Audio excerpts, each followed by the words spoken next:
Kisah mistis ini dialami oleh Lia Amelia di Bandung karena gundah memikirkan ketidakperawanannya. Mojang Priangan ini nekat melakukan sebuah ritual mistis yang disebutnya sebagai nama Mustika Sutra Garba. Bagaimana kisahnya? Berikut ini kesaksian Lia kepada penulis. Pengalaman traumatik itu nyaris menghempaskan mimpi-mimpiku tentang keindahan cinta. Bahkan seumur-umur aku tak pernah berani membayangkan apa arti kemesraan yang sebenarnya.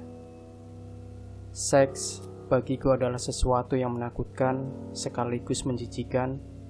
Persepsi inilah yang kemudian membentuk karakterku menjadi seorang gadis yang dingin. Ya, tak ada secuil pun keinginan di hatiku untuk memiliki kekasih, apalagi mengharapkan sentuhan kemesraan dari seorang pria idamanku. Semua persepsi negatif tentang seks yang sempurna menghuni batinku itu terbentuk akibat sebuah pengalaman yang sangat tragis, bahkan mungkin menjijikan sekali. Hal itu terjadi ketika aku baru duduk di bangku kelas 1 SMA. Sama sekali tidak pernah terlintas dalam benakku seseorang yang selama ini begitu penuh perhatian terhadap diriku ternyata telah membenamkanku di dalam lumpur kenistaan. Malam itu semuanya berlangsung bagi neraka. Ketika aku tengah tertidur pulas, lelaki itu datang. Dia menindih tubuhku dan membekap mulutku. Nafasnya yang memburu itu menyapa wajahku yang ketika itu bangun dengan ketakutan. Diam, atau semua orang akan tahu tentang apa yang kita lakukan malam ini. Dia mengancamku. Ya Tuhan, aku mengenal suaranya. Ya, orang yang tengah menindih tubuhku dengan nafas penuh nafsu itu tak lain adalah Kak Riko. Dia adalah kakak tiriku. Dia lahir dari istri papaku terdahulu yang telah lama meninggal dunia. Serasa tak percaya, untuk beberapa saat lamanya aku tidak berusaha memberontak. Namun dengan bernafsu, Kak Riko mencium wajah dan leherku, bahkan 2 bukit kembar di atas dadaku. Kak, jangan.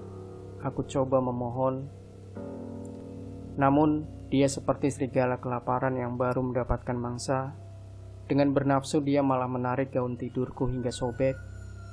Gerakannya pun semakin buas, sampai nafasku dibuat sesak.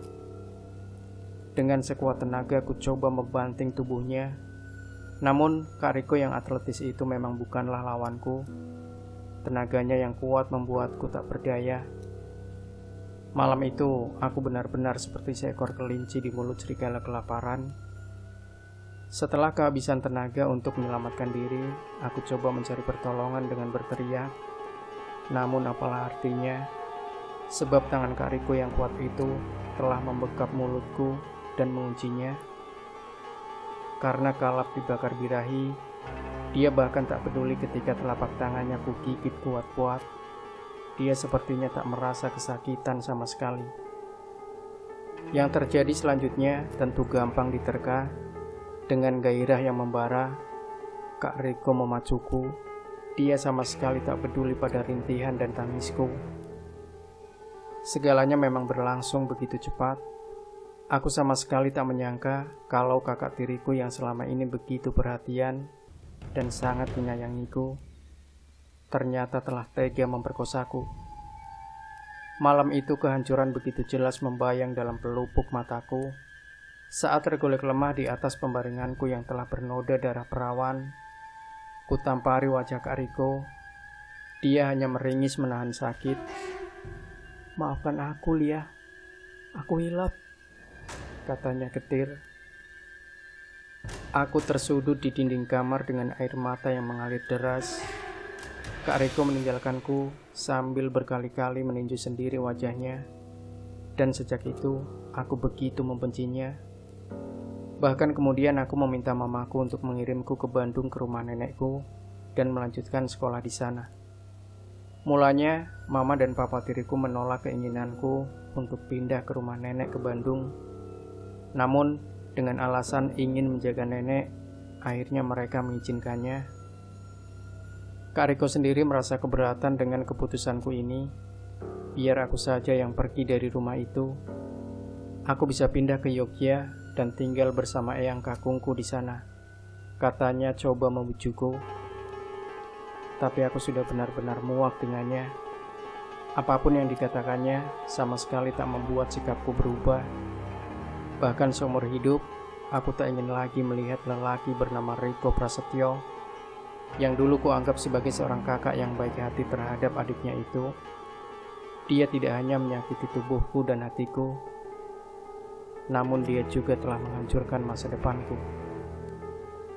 Peristiwa pemerkosaan yang terjadi persis di tengah malam itu memang sungguh bagaikan monster yang seumur hidup selalu membuatku ketakutan. Ya, aku mengalami trauma yang sangat dalam, sampai-sampai aku selalu merasa jijik bila membayangkan seorang pria menyentuh tubuhku dan bermesraan dengannya.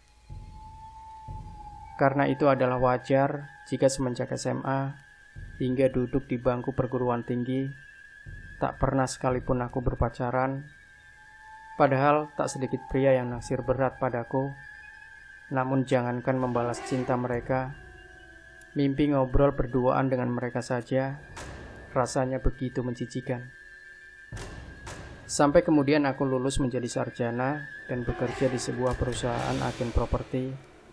Mimpi untuk mempunyai kekasih itu tak pernah terlintas walau secuil pun. Padahal menjelang usia 28 tahun, aku sudah sangat pantas menjadi istri atau ibu dari seorang anak. Tapi apa boleh buat, aku sungguh-sungguh tak berselera pada lelaki. Terlebih bila ingatanku melayang pada kejadian malam itu. Rasanya semua lelaki adalah makhluk yang sangat kejam dan tak patut diberi perhatian. Barangkali pendirianku itu memang salah, tapi siapa yang akan mampu mengobati luka hatiku akibat perbuatan Kak Riko yang sedemikian kejam dan menyakitkan? Sungguh, tak seorang pun yang mampu melakukannya, termasuk Kak Riko yang akhirnya memilih bekerja dan tinggal di Amerika karena dia mengaku merasa malu dan sangat berdosa telah menodai diriku. Pengorbanan Kak Riko itu sama sekali tak cukup, apalagi dia tak mungkin bisa mengembalikan kesucian diriku. Aku telah mengubur dalam-dalam semua mimpi untuk menjalani kehidupan normal sebagai seorang wanita yang bersuami dan melahirkan anak-anak. Persepsiku tentang seks yang menakutkan dan menjijikan itu benar-benar tak dapat dirubah lagi. Namun semua ini akhirnya harus kukaji ulang ketika aku diperkenalkan oleh nenek dengan seorang pria bernama Gusman. Sikapnya yang begitu simpatik membuatku cukup terkesan kepadanya. Namun, bukan semata hal itu yang membuatku harus bertempur habis-habisan untuk merubah persepsiku tentang seks dan perkawinan. Adalah keinginan nenek yang membuatku terpaksa harus menyerah. Sebelum meninggal, nenek ingin melihat kau menikah, Lia. Nenek mohon, terimalah lamaran Gusman. Dia anak yang baik dan dari keturunan baik-baik juga. Kakeknya masih memiliki hubungan kerabat dengan keluarga kita. Pinta nenek dengan penuh harap. Aku tak mungkin bisa melawan keinginan nenek, sebab dialah yang selama ini menjadi tumpuan hidupku sejak peristiwa malam itu menimpaku. Lagi pula, benar yang dikatakan nenek, Gusman adalah seorang pria yang baik. Sejak setengah tahun mengenalnya dan kami sering pergi berduaan, tak pernah sekalipun dia bertindak tak senonoh pada diriku. Bahkan menyentuh wajahku saja belum pernah dilakukannya. Dia begitu menghormatiku, dia begitu menjunjung derajatku sebagai seorang wanita. Tak hanya itu, dia juga seorang pria yang telah mapan, taraf pendidikannya cukup tinggi. Begitupun dengan status sosial ekonominya. Dia adalah seorang pengusaha muda yang sukses. Dengan ketampanan dan kedudukannya, aku yakin dia bisa mendapatkan calon pendamping hidup yang melebihi diriku. Namun, Gusman mengaku tak bisa jatuh cinta ke wanita lain selain diriku. Lantas, haruskah aku menyamakan Gusman seperti Kak Riko atau pria-pria pengumbar syahwat lainnya? Aku mencoba untuk bersikap bijak.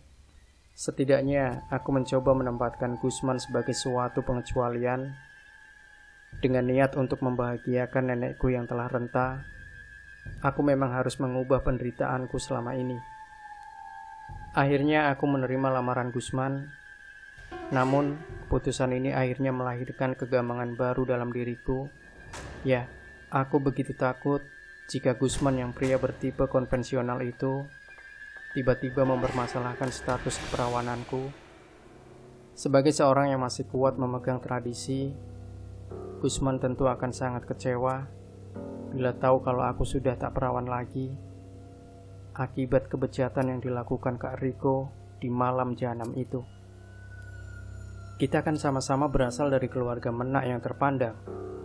Karena itu aku yakin kau seorang gadis yang sangat memegang kehormatan. Ya, aku sangat mendambakan kesucian tubuh seorang wanita seperti dirimu, sebab itu jauh lebih berharga dari apapun. Kata-kata Gusman itu selalu terngiang-ngiang dalam gendang telingaku. Aku pun merasa semakin gamang. Mengapa tidak dari dulu Gusman mengatakan hal ini, sehingga aku tidak dibuat merasa dikejar-kejar kesalahan. Mengapa Gusman mengatakan hal tersebut setelah aku resmi menerima pinangan kedua orang tuanya? Lantas, apakah aku harus membatalkan rencana pernikahan antara aku dengan dirinya? Tidak mungkin. Kalau hal ini yang kutempuh, berarti aku telah mencorengkan aib di muka keluargaku. Bisa jadi juga ini membuat nenekku akan sangat kecewa, dan secara langsung berarti juga aku telah melukai batinnya.